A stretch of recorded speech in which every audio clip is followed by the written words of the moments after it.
औज़ुबिल्लाहिमिनश्शैतानिर्रजीम बिस्मिल्लाहिर्रहमानिर्रहीम। आज हम बात करेंगे डिप्रेशन के बारे में। डिप्रेशन के मैं आपको अलामात भी बताऊंगा, वजूहात भी बताऊंगा और इंशाल्लाह इसी वीडियो में मैं आपको बचाव भी बताऊंगा। सबसे पहले डिप्रेशन होता क्या है। डिप्रेशन एक तो मूड डिसऑर्डर है, ज़हनी कैफियत की अमराज है।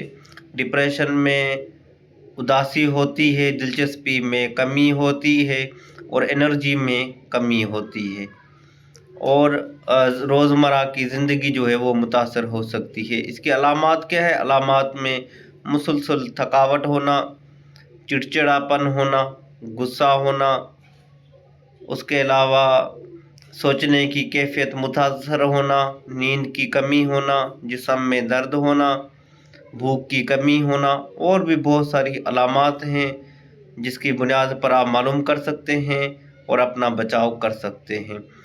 डिप्रेशन के टाइप्स तो बहुत ज़्यादा हैं। एक दायमी होता है जो बहुत पुराना होता है, एक शॉर्ट पीरियड में होता है, एक सोशल एक्टिविटीज़ की वजह से होता है।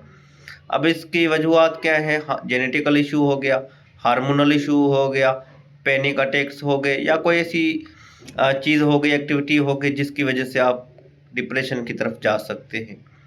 सबसे पहले इसका बचाव के बारे में जानते हैं कि हम बचाव किस तरह से करें। रोज़मर्रा की जो ज़िंदगी में तब्दीलियां आते हैं उन्हें मैनेज करना सीखें। अपनी डाइट मुकम्मल करें, डाइट अच्छी लें, एक्सरसाइज करें और नींद को पूरा करें। अल्लाह पाक आप सबका हामी और नासिर रहे, आबाद रहे, शाद रहे। अगर और भी कोई आपका सवाल है तो आप पूछ सकते हैं।